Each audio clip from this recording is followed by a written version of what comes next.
வணக்கங்க. இன்னைக்கு நம்ம ஐஸ் பிரியாணி சேனல்ல ஒரு ஆரோக்கியமான மாப்பிள்ளை சம்பா அரிசி முருங்கைக்கீரை அடை எப்படி பண்றதுன்னு பார்க்கலாம்.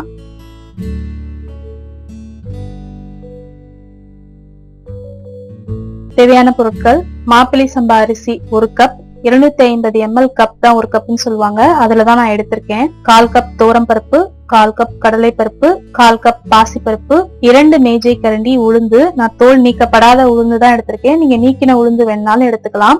மேல் சொன்ன இந்த அளவுகளுக்கு பாத்தீங்கன்னா 1/2 கப் பொடியா நறுக்கின வெங்காயம் தேவைப்படும். நான் சின்ன வெங்காயம் தான் பொடிசா நறுக்கியிருக்கேன், நீங்க பெரிய வெங்காயம் வேணாலும் எடுத்துக்கலாம். முருங்கைக்கீரை 1 கப் நல்லா 250 ml கப்ல தான் நல்லா திணிச்சு எடுத்திருக்கேன். கருவேப்பிலை கொஞ்சம், கொத்தமல்லி கொஞ்சம். நீங்க கொத்தமல்லி போட விருப்பம் இருந்தா போட்டுக்கோங்க, இல்லைன்னா விட்டுருங்க.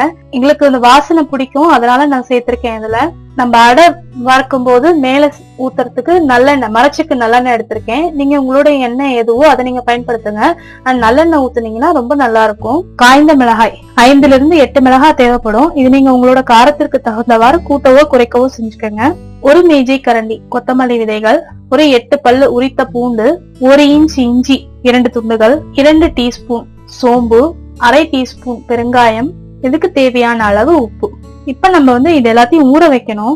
மாப்பிள்ளை சம்பா அரிசி கொஞ்சம் ஊறுறதுக்கு நேரம் எடுக்கும், அதனால இதை மட்டும் ஒரு 4 to 5 மணி நேரம் ஊற வைங்க.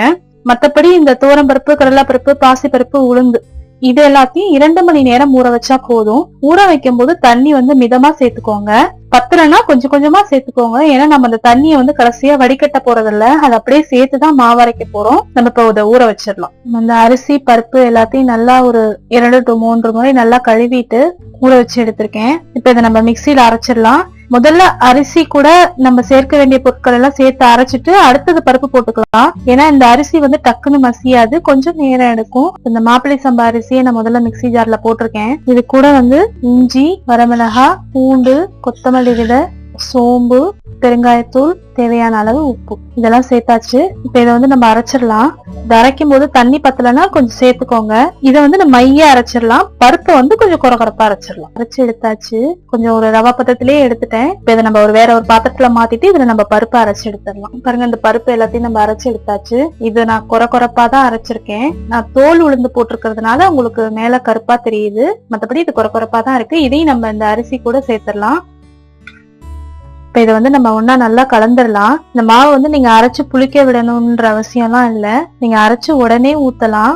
நீங்க ஒருவேளை இதை நீங்க சேமிச்சு வைக்கணும், அதுக்கப்புறம் ஊத்திக்கலாம் அப்படின்னு நினைச்சீங்கன்னா நீங்க வெங்காயமும் மற்ற பொருட்கள் எதையும் இதுல சேர்க்காம மாவை மட்டும் அப்படியே எடுத்து ஃப்ரிட்ஜ்ல வச்சுட்டு அதுக்கப்புறம் எப்ப ஊத்த போறீங்களோ அப்ப எடுத்து நீங்க வெங்காயம் மற்ற பொருட்கள் என்ன தேவையோ இதுல நீங்க சேர்த்து அடை வறுக்கலாம். பொடியா நறுக்கின வெங்காயம், முருங்கைக்கீரை, கொத்தமல்லி, கருவேப்பிலை இது எல்லாத்தையும் சேர்த்து நல்லா கலந்துட்டு நம்ம அடை ஊத்திடலாம். இந்த கொத்தமல்லியும் கருவேப்பிலையும் கொஞ்சம் நல்லா பொடியா நறுக்கி போட்டுக்கோங்க. முருங்கைக்கீரையும் அப்படியே சேர்த்தா பரவாயில்ல. அடை நைட்ல செய்யும் போது முருங்கைக்கீரை சேர்த்து இரவு நேரங்கள்ல சாப்பிட வேண்டாம். ஏன்னா இரவு நேரங்கள்ல கீரை சாப்பிடுறது அந்த அளவுக்கு உகந்ததில்லை அப்படின்னு சொல்லுவாங்க. அதனால இரவு நேரங்கள்ல சாப்பிடும் போது பிளெயினா வெங்காயம் மற்ற பொருட்கள் கலந்து சாப்பிட்டுக்கோங்க. நீங்க மற்ற பகல் நேரங்கள்ல சாப்பிடும் போது இந்த முருங்கைக்கீரையோ மற்ற கீரை வகைகளோ சேர்த்து சாப்பிட்டீங்கன்னா உங்களோட உடல் ஆரோக்கியத்திற்கு ரொம்ப நல்லது. இப்ப நல்லா கலந்தாச்சு. உப்பு போதுமானு ஒரு முறை சரி பார்த்துக்கோங்க.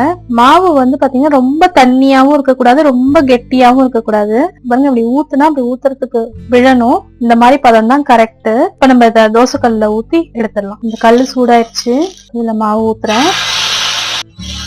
ஒரு 1/2 கரண்டி மாவு தான் ஊத்திருக்கேன்.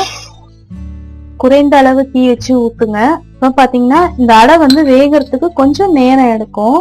அதிக தீ வச்சு வேக விட்டுறலாம் அப்படின்னு பாத்தீங்கன்னா மேல வெந்த மாதிரி இருக்கும், உள்ள மாவாவே இருக்கும். மேலும் இதுல கொஞ்சம் எண்ணெய் கொஞ்சம் ஓரங்கள்ல கூட சேர்த்தீங்கன்னா தான் அடை ரொம்ப நல்லா இருக்கும். ஊத்துனதுக்கு அப்புறம் நான் கொஞ்சம் மிதமான தீக்கு இப்ப மாத்துறேன்.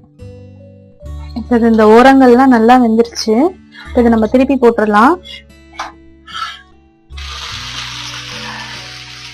இப்ப இது வெந்துருச்சு, நம்ம எடுத்துடலாம்.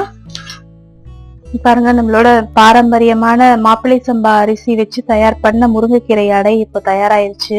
இத நீங்க ஏதாவது மசாலா கிரேவி, அவியல், இல்ல வெல்லம், இல்ல பொடி, இல்ல தேங்காய் சட்னி, தக்காளி சட்னி இது கூட எல்லாம் சேர்த்து சாப்பிட்டீங்கன்னா ரொம்ப நல்லா இருக்கும். இது உடல் ஆரோக்கியத்திற்கு ரொம்ப நல்லது. இந்த ரெசிபி நீங்களும் செஞ்சு பார்த்துட்டு உங்களோட கமெண்ட்ஸ் என் கூட பகிர்ந்துக்கங்க. நன்றி.